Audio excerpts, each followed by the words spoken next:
Today I want to share a story about finding your voice, learning to think for yourself, and rebuilding the parts of you that were never allowed to grow. Amora grew up in a place where her voice felt small. She learned early that she should stay quiet, follow the rules she didn't choose, and never question anything. When she had thoughts or feelings that didn't match what others wanted, she pushed them deep inside.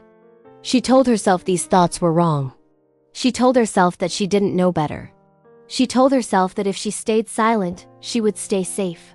As a child, she watched how people reacted when someone spoke up. She saw the sharp looks, the anger, and the pressure to stay in line. She learned that speaking up could bring trouble. Over time, she believed that keeping quiet was the only way to survive. She believed that her opinions didn't matter. She believed that the world allowed some people to be loud but wanted her to stay small. This wasn't something she chose. It was something she learned day after day until it felt like the truth. Because of that, she never took responsibility for her own thoughts. If she felt angry, she blamed herself. If she felt sad, she blamed herself. If she made a mistake, she blamed herself. But when she hurt others, she blamed the rules she grew up with. She said, "This is how it's supposed to be," without ever stopping to ask who told her that. She hid behind the beliefs around her because she never had room to understand who she actually was. Amora grew older, but the fear inside her never changed. She wanted to speak, but her voice would freeze. She wanted to make her own choices, but her hands would shake. She wanted to say, "This is who I am," but the words would not come out. She felt invisible around others, like her presence didn't matter. She felt smaller than everyone, especially around people who acted confidently. She believed she was less important, because that is what life taught her. But life has a strange way of opening doors when you least expect it. One day, she had the chance to leave everything she knew. She moved across the world to a place where no one expected her to stay small, quiet, or afraid. For the first time, she woke up in a place where people asked her opinion and truly waited for her answer. Simple things others took for granted felt new and shocking to her.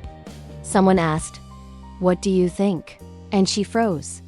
Someone said, "You can choose," and she didn't know how. Someone said, "Your voice matters," and she wanted to cry because a part of her didn't believe it yet. At first, she carried her old habits with her. When someone disagreed with her, she felt fear in her chest. When she made a small mistake, she waited for punishment. When she had an idea, she kept it quiet because she thought someone would shut her down. Her mind was still trapped in the old world she had lived in, even though her body had walked far away from it. But slowly, step by step, she began to see something different. She noticed that when she spoke, people listened without anger. She noticed that when she shared her opinion, nothing bad happened. She noticed that when she asked questions, she wasn't mocked. Instead, people respected her curiosity. They respected her thoughts. They respected her. At first, this confused her. She didn't know what to do with this new kind of life. She felt like someone trying to walk after years of crawling. Every step felt shaky. Every truth felt unreal. Every decision felt heavy. She had to teach herself how to think freely. She had to teach herself how to trust her own voice. She had to unlearn years of fear and rebuild her mind piece by piece. Rehabilitation of the self is not a quick process. It takes time, patience, and honesty. Amora had to face the truth that scared her the most. The person she had been was shaped by fear, not by her own heart. She began to understand that she always had thoughts, but she never believed they mattered. She always had feelings, but she never believed she could express them. She always had dreams, but she never believed she deserved them. She started paying attention to the way she reacted in everyday moments. When someone asked her a question, she noticed she still hesitated before answering. When someone offered her a choice, she noticed she still looked around to see if it was allowed. When someone disagreed with her, she noticed she still felt fear instead of curiosity. She realized her responses were old patterns she had learned from birth. They were not her. They were survival habits. Over time, she began to ask herself new questions. Why do I think this way? Is this fear real, or is it old? Who taught me to shrink? Who do I want to become? These questions became the foundation of her new life. She used them like a mirror, not to judge herself, but to understand herself. For the first time, she took responsibility for her thoughts. Instead of hiding behind the beliefs she was raised with, she looked at them and asked, "Does this help me grow?" She discovered that responsibility was not a burden. It was freedom. It meant she could change. It meant she could choose. It meant she could become the person she was meant to be. Little by little, her voice became stronger. She practiced saying what she felt. She practiced sharing her ideas.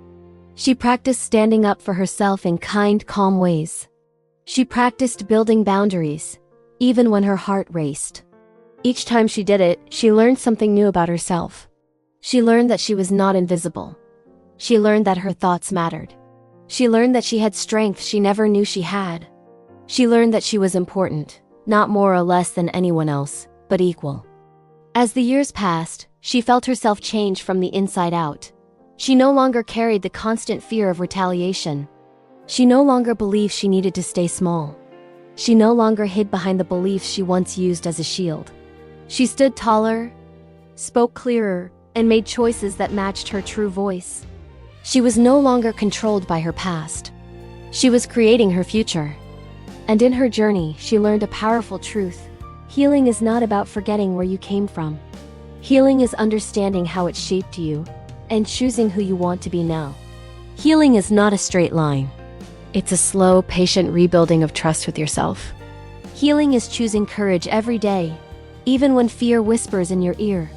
Amora's story is the story of many people, women and men, who grew up in environments that taught them to be silent, small, obedient, or afraid. But her story also shows that change is possible at any age. You can learn to think for yourself. You can learn to speak with confidence. You can learn to trust your own thoughts and take responsibility for your actions. You can break the patterns you never chose. You can build a life that belongs to you. The world she found did not magically fix her. She fixed herself through awareness, honesty, and courage. She shaped a new way of living because she allowed herself to grow. She allowed herself to learn. She allowed herself to question. And she allowed herself to believe she deserved more than fear.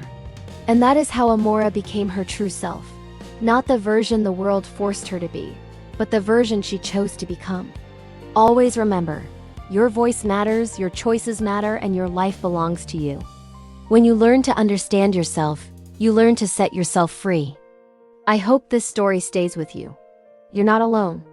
Don't forget to subscribe and grab your free awareness journal in the link below. It's a must-have guide to help you reset, think clearly, and feel grounded again. See you in the next video.